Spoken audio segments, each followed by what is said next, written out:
Today, we're going to go over some things you could practically do to get your personal brand started in 2025 and some things that you should avoid. So the first thing you should do is building your brand in 2025.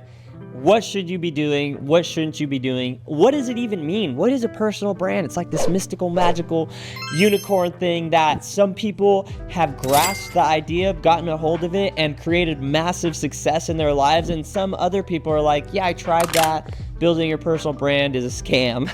So starting a personal brand is kind of get clear on what you want to leverage your personal brand for. There's a lot of ways to leverage it. You could leverage it in business to get more sales, deals, leads, people to trust you to do business with you, whatever line of business you are. There's musicians, right, that are using it to make music, make art, and spread it as wide as possible to get people to hear it or see their art. There's podcasts are big, expanding your network and bringing in people. So you kind of have to get clear on what it is that you want to build your personal brand around. Like what's your goal? What's the leverage? What are you trying to accomplish ultimately? And number two, you have to start taking action. So what does it look like to take action, right? When you decide like, all right, I'm going to start a personal brand. Now what? A lot of it is making content. So you have to get comfortable with being in front of the camera, getting the equipment, or partnering with an agency or a content provider, somebody who's going to be behind you. So there's different options for that. So when you're getting started, you start to realize like, okay, that's how you build your personal brand, is you need to be putting out content. That's the median almost, is the content is the median in which you can utilize to generate the traffic and bring people into your ecosystem. For whatever reason that you're doing it, right? Business, whatever, get your art across. Most of the time, the people I deal with are doing it to expand their business, to generate leads, to make more money, anything in that nature. So you could go about putting out content in a couple different ways. One, you could partner with an agency like ours called Pathfinder Production, where we come up with the strategy, we film your content, we edit your content, we create a content plan, and we upload it to all your social medias. So that might sound great. A lot of pros, but maybe a con if you're just getting started. It's an expensive service. However, we do have, low ticket offers for $99, all the way starting at $99 to utilize our studio. So that's a good way to get started. The second option is, all right, I'm going to do this. I'm going to bootstrap it and get started by myself. You don't have to start with a $6,000 camera, like a $500 or $600 mic, or these Rodecaster, these expensive things. You don't have to start there. You could start just simply with your phone and maybe a window with good lighting that you could get your message across. And so that's a good way to start. But once you decide to get started, the first thing you're going to face is the fear of criticism. And what do I even mean by that? That shows up in a bunch of different ways, right? Like the fear of criticism, when you peel all the layers back, it's just a bunch of hindrances in between you and getting the content out.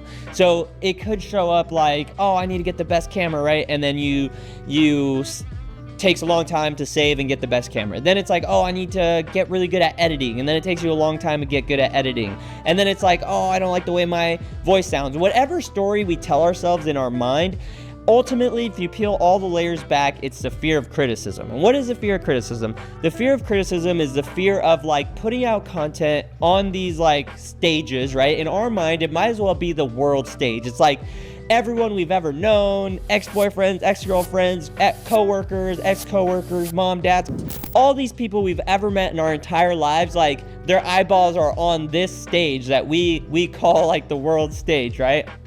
Our social media. So we're afraid to look silly or look stupid or fail forward in front of them. And that prevents a lot of people from getting started. Gary Vee's always like, F what people think. I love that. I have a sweater. Shout out to Modest Debuts, who has a sweater that I rock at the gym. It says, F what people think. And I get a lot of compliments on it, but you have to have a level of that. Like, you know what? Screw it. I'm going to fail forward. I'm going to reach my audience and I'm going to keep going after it.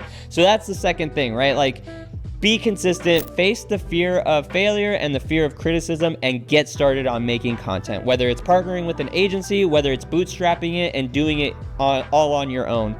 Number 3 is you have to be consistent for an extended period of time. When I started, it was like 2011. I had no idea what I was doing. I just liked putting out content and I didn't have a purpose behind it. I just put out content consistently for many, many years, and I've done different things. I've done different business ventures. I've had a mechanic shop. I've had an edible company. I had a marijuana distribution company. I did like a cooking style thing.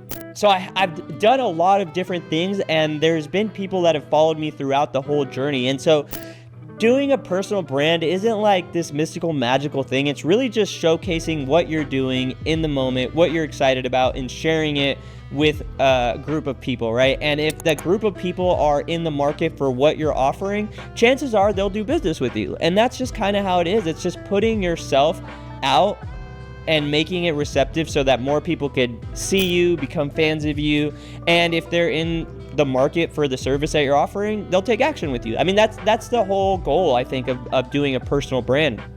So, okay, so number 3, consistent over a long time horizon. Like, just keep going, right? Like, there is gonna be times where first, in the very beginning, you're failing through it, right? You're getting comfortable on camera. You might look silly. Your content's not good. If I show you any of my first pieces of content, it's very cringy. It's so cringy that so much so when I show it to people, like my eyes get watery and tear up. Like, I think I might have deleted my first music video ever because of that. And I wish I didn't, because now I wish I could show people. But even so, like the first like 20 pieces of content I ever made were terrible. And even after that, like even still, like, you know, 2014, 2016 content is not as good as it is now. So be consistent, right? In the beginning, it's going to be, it's not going to be good, and that's okay. You're getting better. You're sharpening your axe to do that. Then eventually you'll get better at that. And then another thing that discourages people is like, oh, I'm not getting a ton of views. Okay, so there's a ton of research that you could do on YouTube,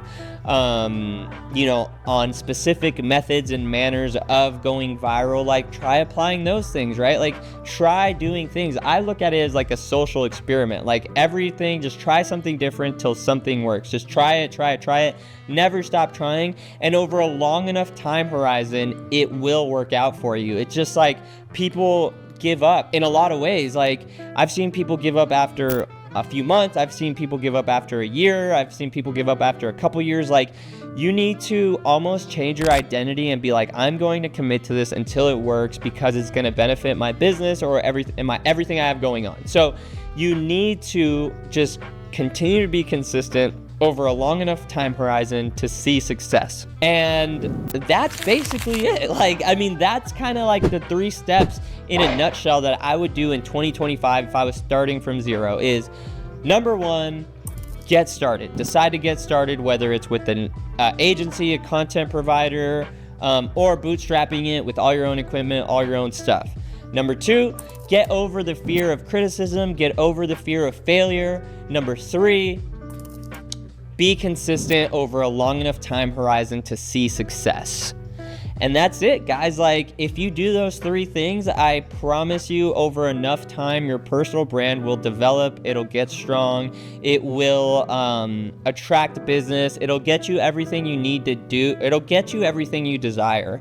You know, I've been building my personal brand, and I didn't know I was building a personal brand. I was just putting out content for the last, it's been longer than 10 years now, and I've been able to leverage it to extremely successful business, provided my family the lifestyle that, you know, we've always desired, and we're continuing to strive and grow and progress in that realm. So the power that a personal brand can have for you is immense. So I encourage you to continue to keep moving forward. Drop a comment on your biggest takeaway from this episode, and subscribe to the channel if you like this content. I look forward to seeing you guys again soon. Peace.